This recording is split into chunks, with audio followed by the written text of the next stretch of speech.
दोस्तों, जब हमने जर्मनी के एकीकरण के बारे में बात की थी, तब मैंने आपको कहा था कि ऑटो वन बिस्मार्क के बारे में हम अलग से डिटेल्स में बात करेंगे। तो दोस्तों, आज की इस वीडियो में हम बात करेंगे ऑटो वन बिस्मार्क के बारे में। और मैं आपसे वादा करती हूँ कि इस वीडियो के खत्म होने से पहले आपको बिस्मार्क के जीवन के बारे में बहुत सारी ऐसी चीजें जानने को मिलेगी जो आपको पहले पता नहीं होगी, और ये आपके हिस्ट्री के इस टॉपिक यानी बिस्मार्क के टॉपिक में नई वैल्यूज ऐड करेगी। तो चलिए बात करते हैं ऑटो वन बिस्मार्क के बारे में। तो ऑटो वन बिस्मार्क का जन्म 1 अप्रैल 1815 शॉनहॉजन अल्टमार्क प्रशिया यानी जर्मनी में हुआ था, और इन्हें ऑटो एडवर्ड लियोपोल्ड बिस्मार्क के नाम से भी जाना जाता है। ये जर्मन साम्राज्य के प्रथम चांसलर और तत्कालीन यूरोप के प्रभावी राजनेता थे, और ये ज्यादातर ऑटो वन बिस्मार्क के नाम से प्रसिद्ध थे। इन्होंने बहुत सारे जर्मन भाषी राज्यों का एकीकरण किया और फिर एक शक्तिशाली जर्मन साम्राज्य को स्थापित किया, और फिर वो द्वितीय जर्मन साम्राज्य के प्रथम चांसलर बने। ये रियल पॉलिटिक की नीति के लिए बहुत ज्यादा प्रसिद्ध थे, जिसके कारण उन्हें लोहे चांसलर के उपनाम से जाना जाता है। बिस्मार्क जो थे ना, वो अपने युग के बहुत बड़े कूटनीतिज्ञ थे, और अपनी इस कूटनीतिक संधियों के जरिए ही फ्रांस को मित्रविहीन करके जर्मनी को यूरोप की सबसे बड़ी शक्ति बना दिया था। बिस्मार्क ने एक नई नीति का सूत्रपात किया, जिसके जरिए शांति काल में युद्ध को रोकने और शांति को बनाए रखने के लिए अलग से गुटों का निर्माण किया, और उनकी इस संधि प्रणाली ने पूरे यूरोप को 2 गुटों में बांटकर रख दिया। तो ऐसे थे बिस्मार्क, जो जर्मनी के प्रथम चांसलर के रूप में जाने जाते हैं। अब ये जर्मनी के चांसलर कैसे बने, इन्होंने जर्मनी का एकीकरण कैसे किया, ये सब जानने से पहले एक बार इनके परिवार, इनकी फैमिली के बारे में जान लेते हैं और देखते हैं कि ये बचपन में कैसे थे। बिस्मार्क के पिता फर्डिनेंड वन बिस्मार्क शॉनहॉसेन एक जंकर स्क्वायर थे, जो एक स्वाबियन परिवार से थे, और फिर वो इसलिए पोमेरेनिया में संपत्ति के मालिक के रूप में बस गए थे। फर्डिनेंड जो थे वो प्रशिया के जमींदार अभिजात वर्ग के एक खास सदस्य थे। परिवार की जो आर्थिक स्थिति थी वो थोड़ी कमजोर थी, इसलिए फर्डिनेंड का कृषि कौशल शायद औसत से कम था, और बिस्मार्क को असली धन का पता तब तक नहीं चला जब तक कि जर्मन एकीकरण की उपलब्धि के बाद पुरस्कार नहीं मिलने लगे थे। और उनकी माँ विल्हेल्मिन मेनकेन एक शिक्षित बुजुर्ग परिवार से थी, यानी ये एक ऐसे परिवार से थी जिनके परिवार में बहुत सारे शिक्षाविदों और सरकारी मंत्री शामिल थे, जिन्होंने बहुत सारे उच्च सिविल सेवक और शिक्षाविदों को जन्म दिया था। इनकी शादी 16 साल की उम्र में फर्डिनेंड वन बिस्मार्क से हो गई थी, और उन्हें अपना प्रांतीय जो जीवन था वो सीमित लगता था। जब उनका बेटा 7 साल का हुआ, तब उन्होंने बर्लिन के प्रगतिशील प्लानमेन इंस्टीट्यूट में उसका एडमिशन करा दिया। अब ये जो यंग बिस्मार्क थे, इन्हें देहात में एक इजी लाइफ को छोड़कर एक बड़े शहर में एक सीमित लाइफ यानी एक लिमिट की लाइफ जीने से बहुत ज्यादा चिढ़ थी, क्योंकि वहाँ उन्हें बर्लिन के सबसे शिक्षित परिवारों के बेटों के खिलाफ खड़ा किया गया था। उन्होंने स्कूल में 5 साल बिताए और 3 साल तक फेडरिक विलियम जिम्नेजियम में पढ़ाई की, और फिर उन्होंने 1832 में अपनी यूनिवर्सिटी में एडमिशन के लिए एग्जाम दिया। अब ऑटो वन की मां चाहती थी, इसलिए उन्होंने हनोवर राज्य के गॉटिंगेन विश्वविद्यालय में लॉ की पढ़ाई की। अब अगर अपन खुले रूप से बिस्मार्क के बारे में बात करें, तो बिस्मार्क एक एवरेज स्टूडेंट था, जो अपना ज्यादातर समय एक कुलीन बिरादरी में अपने साथियों के साथ शराब पीने में बिताता था। बर्लिन विश्वविद्यालय में कुछ समय बिताने के बाद उन्होंने प्रशिया की सिविल सेवा में प्रवेश लिया, जहाँ पर वो बिल्कुल भी खुश नहीं थे और नौकरशाही के पद के सिद्धांतों का पालन करने में असमर्थ थे। लेकिन 1839 में उनकी मां की मृत्यु होने की वजह से उन्हें अपने पिता की सहायता के लिए इस्तीफा देने का एक मौका मिल गया, जो अपने संपत्ति के प्रबंधन में आर्थिक परेशानियों का सामना कर रहे थे। अब 1839 से 1847 तक बिस्मार्क ने एक प्रशियाई देहात के जमींदार का सामान्य जीवन जिया, लेकिन उन्होंने जमीन पर बिताए इन वर्षों को रोमांटिक बना दिया, क्योंकि इस दौरान उनकी मुलाकात हुई जोहाना वॉन पुटकेमर से, जो एक रूढ़िवादी कुलीन परिवार की बेटी थी और अपनी धार्मिक आस्था के लिए प्रसिद्ध थी।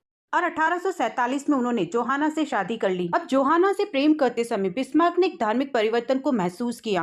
बाद में आगे चलकर एक आलोचक ने बताया कि बिस्मार्क एक ऐसे ईश्वर में विश्वास करते थे जो हमेशा सभी मुद्दों पर उनसे सहमत होते थे। उनकी ये जो शादी थी बहुत खुशहाल थी, और 1898 में मरने से पहले बिस्मार्क के अंतिम शब्दों में ये इच्छा भी व्यक्त की गई थी कि वो एक बार फिर से जोहाना को देखना चाहेंगे, जिनकी कुछ समय पहले मृत्यु हो गई थी। अब शादी के बाद 1847 में उन्होंने प्रशिया यूनाइटेड डाइट में भाग लिया, जहां उन्हें प्रशा के विधानसभा का सदस्य बना दिया गया। 1848 और 49 की क्रांति के समय उन्होंने राजा के दिव्य अधिकार का जोरों से समर्थन किया, और फिर 1851 में उन्हें फ्रैंकफर्ट के संघीय सभा में प्रशा का प्रतिनिधि बनाकर भेजा गया, जो उनके राष्ट्रशाही के प्रति उनकी वफादारी के लिए एक पुरस्कार था। वहाँ जर्मनी में उन्होंने ऑस्ट्रिया के आधिपत्य का बहुत ज्यादा विरोध किया और प्रशा को समान अधिकार दिलाने पर बल दिया। अब यहाँ पर 8 साल फ्रैंकफर्ट में रहने के बाद 1859 में उन्हें रूस में राजदूत नियुक्त किया गया और फिर इसी तरीके से 1862 में उन्हें पेरिस में राजदूत बनाया गया।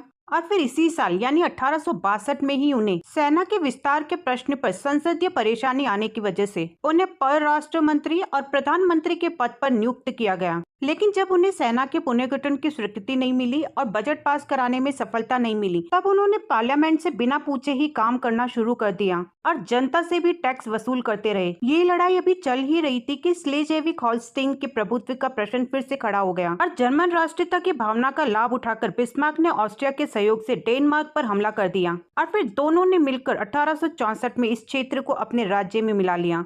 अब 2 साल बाद बिस्मार्क ने ऑस्ट्रिया से भी युद्ध छेड़ दिया। युद्ध में ऑस्ट्रिया की हार हुई और उसे जर्मनी से हटना पड़ा। अब बिस्मार्क के नेतृत्व में जर्मनी के सारे उत्तर में स्थित राज्यों को मिलाकर उत्तरी जर्मन संघराज्य की स्थापना हुई। अब जर्मनी की शक्ति की वृद्धि से फ्रांस आतंकित हो उठा, क्योंकि स्पेन की गद्दी के उत्तराधिकार के प्रश्न पर फ्रांस और जर्मनी में तनाव की स्थिति उत्पन्न हो गई। इसलिए 1870 में दोनों के बीच युद्ध ठन गया, जिसमें फ्रांस की हार हुई और उसे अल्सेस और लॉरेन का प्रांत और भारी हर्जाना देकर जर्मनी से संधि करनी पड़ी। 1871 में नए जर्मन राज्य की घोषणा कर दी गई और अब इस नए राज्य को सुसंगठित और प्रबल बनाना ही बिस्मार्क का लक्ष्य बन गया था।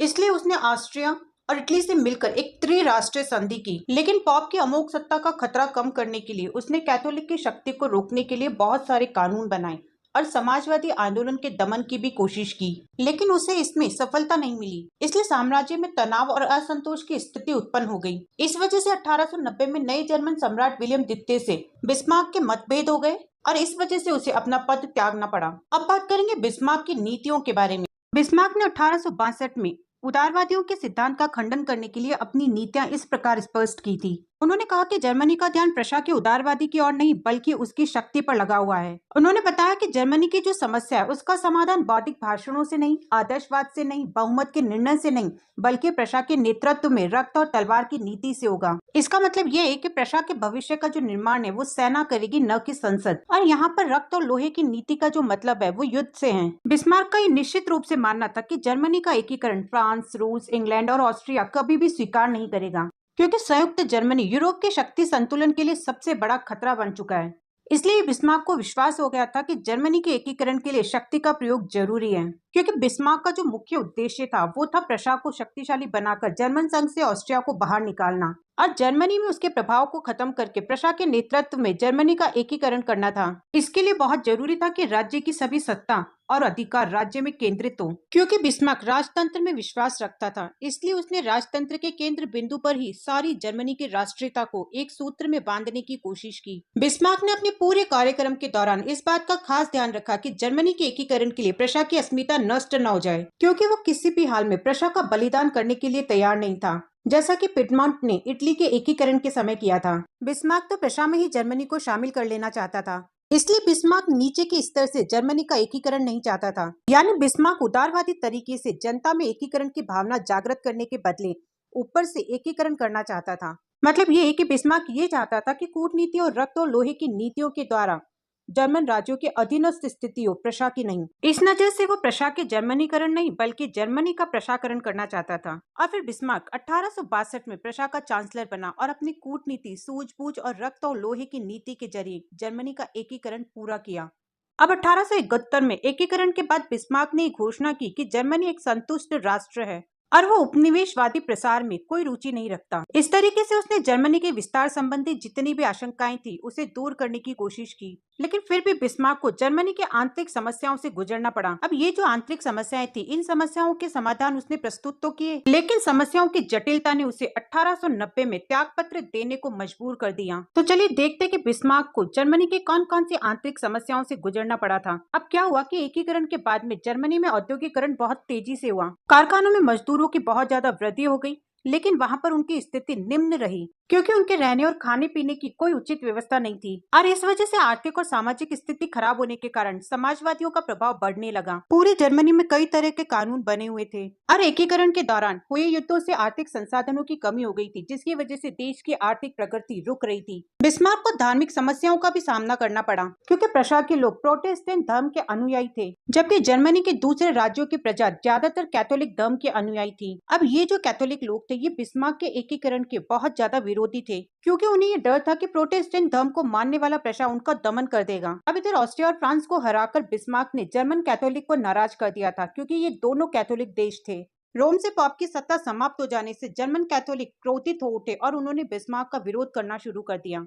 अब देखते हैं कि बिस्मार्क ने इन समस्याओं को सुलझाने के लिए क्या क्या कदम उठाए थे। बिस्मार्क ने आर्थिक एकता और विकास के लिए पूरे जर्मनी में एक ही तरह की मुद्रा का प्रचलन कराया, यातायात की सुविधा के लिए रेलवे बोर्ड की स्थापना की और उसी से टेलीग्राफ विभाग को संबद्ध करवाया। राज्य की ओर से बैंकों की स्थापना की गई थी और अलग अलग राज्यों में कानूनों को स्थगित कर दिया गया था और ऐसे कानूनों का निर्माण किया जो पूरे जर्मन साम्राज्य में समान रूप से प्रचलित हो। समाजवादियों से निपटने के लिए बिस्मार्क ने 1878 में एक बहुत बड़ा कठोर अधिनियम पास किया, जिसके जरिए समाजवादियों को सभा करने का प्रतिबंध लगा दिया गया और उनके प्रमुख नेताओं को जेल में डाल दिया गया। इसके साथ साथ ही समाचार पत्रों और साहित्यों पर भी पाबंदी लगा दी गई। इन दमनकारी उपायों के साथ साथ बिस्मार्क ने मजदूरों को समाजवादियों से दूर करने के लिए राज्य समाजवाद का प्रयोग करना शुरू कर दिया, जिसके जरिए उन्होंने मजदूरों को ये दिखाया कि राज्य खुद मजदूरों की भलाई के लिए कोशिश कर रहा है। उसने मजदूरों की भलाई के लिए बहुत सारे बीमा योजनाएं, पेंशन योजनाएं लागू की। औरतों और बच्चों के काम करने के घंटों को निश्चित किया गया।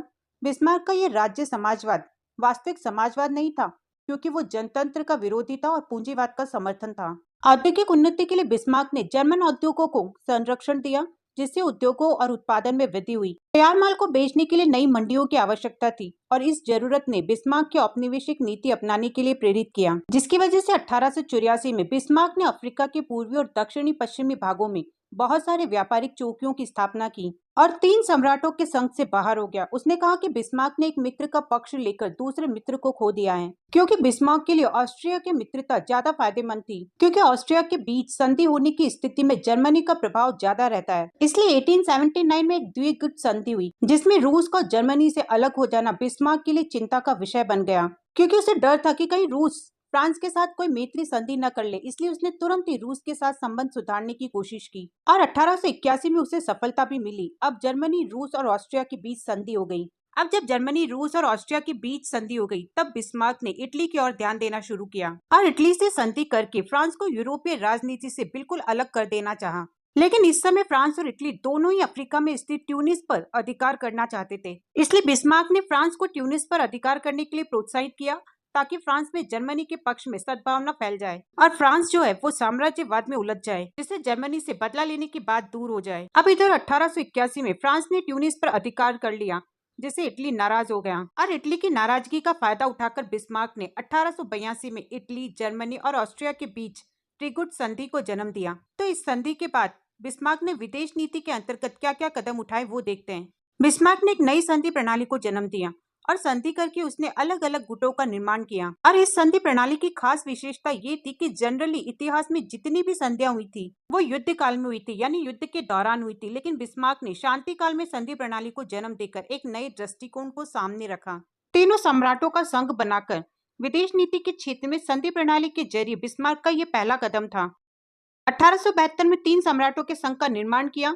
इसमें ऑस्ट्रिया का सम्राट फ्रांसिस जोसेफ, रूस का जार द्वितीय और जर्मनी का सम्राट विलियम प्रथम शामिल था। हालांकि बात की जाए तो इन तीनों देशों के बीच कोई लिखित संधि नहीं हुई थी, बल्कि बस कुछ बातों पर सहमति हुई थी। जैसे वो इस बात पर सहमत हुए थे कि यूरोप में शांति बनाए रखने और समाजवादी आंदोलन से निपटने के लिए एक दूसरे के साथ सहयोग और विचार विनिमय करते रहेंगे। ये जो संधि थी ये बिस्मार्क की महान कूटनीतिक विजय थी, क्योंकि एक तरफ तो उसने सैडोवा की हारी हुई शक्ति ऑस्ट्रिया को मित्र बना लिया, तो दूसरी तरफ फ्रांस के लिए ऑस्ट्रिया और रूस की मित्रता की संभावना को समाप्त कर दिया। लेकिन कुछ समय बाद में ये संघ टूट गया, क्योंकि बाल्कन क्षेत्र में रूस और ऑस्ट्रिया के हित आपस में टकराते थे। इसलिए अब बिस्मार्क को रूस और ऑस्ट्रिया में से किसी एक को चुनना था। यानी 1878 की जो बर्लिन संधि थी उसमें बिस्मार्क को रूस और ऑस्ट्रिया में से किसी एक को चुनना था, जिसमें उसने ऑस्ट्रिया का पक्ष लिया और इस वजह से रूस उससे नाराज हो गया। अब धार्मिक मुद्दों से निपटने और राज्यों को सर्वोपरि बनाने के लिए बिस्मार्क ने चर्च के विरुद्ध कई कानून बनाए। 1872 में जेसुइट समाज का बहिष्कार कर दिया और प्रशा और पोप का संबंध विच्छेद हो गया। ऐसे ही 1873 में पारित कानून के अनुसार विवाह राज्य न्यायालयों की आज्ञा से होने लगा, जिसमें चर्च की कोई जरूरत नहीं थी। शिक्षण संस्थाओं पर भी राज्य का अधिकार हो गया और चर्च को मिलने वाली सरकारी सहायता बंद कर दी गई। ऐसे कानूनों के बावजूद भी कैथोलिक झुके नहीं, इसलिए बिस्मार्क ने समाजवादियों की चुनौतियों को ज्यादा खतरनाक समझते हुए कैथोलिक के साथ समझौता कर लिया। जिसकी वजह से कैथोलिक के विरुद्ध कानून रद्द कर दिए गए और पॉप से राजनीतिक संबंध स्थापित हो गए। अब बात करते हैं बिस्मार्क की विदेश नीति के बारे में। जर्मनी के एकीकरण के बाद 1871 में बिस्मार्क की विदेश नीति की प्रमुख उद्देश्य जो था वो ये था कि यूरोप में जर्मनी की प्रधानता को बनाए रखें। इसलिए नीति निर्धारण के तौर पर उसने ये घोषित किया कि जर्मनी संतुष्ट राज्य है और क्षेत्रीय विस्तार में इसकी कोई रुचि नहीं है। बिस्मार्क को फ्रांस से सबसे ज्यादा डर था क्योंकि एल्सेस लॉरेन का क्षेत्र उसने फ्रांस से ही लिया था, जिसकी वजह से फ्रांस बहुत ज्यादा नाराज था। और इधर बिस्मार्क को ये विश्वास था कि फ्रांसीसी अपनी 1870-71 की हार के बाद एल्सेस लॉरेन का क्षेत्र को कभी नहीं भूलेंगे। इसलिए उसकी विदेश नीति का मुख्य उद्देश्य था फ्रांस को यूरोप में मित्र विहीन रखना, ताकि वो जर्मनी से युद्ध करने की स्थिति में ना आ सके। इस तरीके से बिस्मार्क की विदेश नीति के आधारभूत सिद्धांत थे व्यवहारिक अवसरवादी कूटनीति का प्रयोग करके जर्मनी विरोध शक्तियों को अलग अलग रखना और फ्रांस को मित्र विहीन बनाना, उदारवाद का विरोध और सैन्यवाद में आस्था रखना। लेकिन उसकी इस संधि प्रणाली ने प्रतिसंधियों को जन्म दिया, जिसकी वजह से यूरोप में तनावपूर्ण वातावरण फैल गया और इस तरीके से यूरोप प्रथम विश्व युद्ध के कगार पर पहुंच गया। बिस्मार्क की विदेश नीति ने यूरोप में सैन्यकरण और शस्त्रीकरण को बढ़ावा दिया। बिस्मार्क ने जितनी भी संधियां की थी वो परस्पर विरोधी राष्ट्रों के साथ की थी, इसलिए उनके बीच समन्वय बनाए रखना बहुत ही बड़ा काम था, जिसे केवल बिस्मार्क जैसा कूटनीतिज्ञ ही कर सकता था। इसलिए 1890 में पद त्यागने के बाद ये पद्धति घातक हो गई और जर्मनी के विरुद्ध फ्रांस और रूस जैसे गुटों का निर्माण हुआ और इस तरीके से बिस्मार्क की विदेश नीति ने प्रथम विश्व युद्ध की पृष्ठभूमि का निर्माण कर दिया, क्योंकि बिस्मार्क की गुटबंदी की नीति के कारण जर्मनी के विरुद्ध दूसरा गुट बना और अंत में पूरे यूरोप में दो सशस्त्र और शक्तिशाली गुटों में विभाजित हो गया, जिसका नतीजा प्रथम विश्व युद्ध में दिखाई दिया। फिर 1887 में बिस्मार्क ने रूस के साथ पुनर्राष्ट्रवासन संधि की, जिसके जरिए दोनों ने एक दूसरे को सहायता देने का वचन दिया। लेकिन ये जो संधि थी इसे गुप्त रखा गया था, क्योंकि एक साथ जर्मनी को रूस और ऑस्ट्रिया की मित्रता मिल गई थी। अब बिस्मार्क ने ब्रिटेन के साथ भी मैत्रीपूर्ण संबंध बनाने की कोशिश की, क्योंकि बिस्मार्क का मानना था कि ब्रिटेन एक नौसैनिक शक्ति है और जब तक उसकी नौसेना को चुनौती नहीं दी जाएगी तब तक वो किसी राष्ट्र का विरोधी नहीं होगा। इसलिए ब्रिटेन को खुश करने के लिए बिस्मार्क ने जर्मन नौसेना को बढ़ाने का कोई कदम नहीं उठाया और ब्रिटेन को खुश करने के लिए उसने घोषणा की कि जर्मनी साम्राज्यवादी देश नहीं है। दूसरी तरफ इंग्लैंड की फ्रांस के साथ औपनिवेशिक लड़ाई थी, जिसका लाभ उठाकर बिस्मार्क ने ब्रिटेन के साथ मधुर संबंध बना लिए।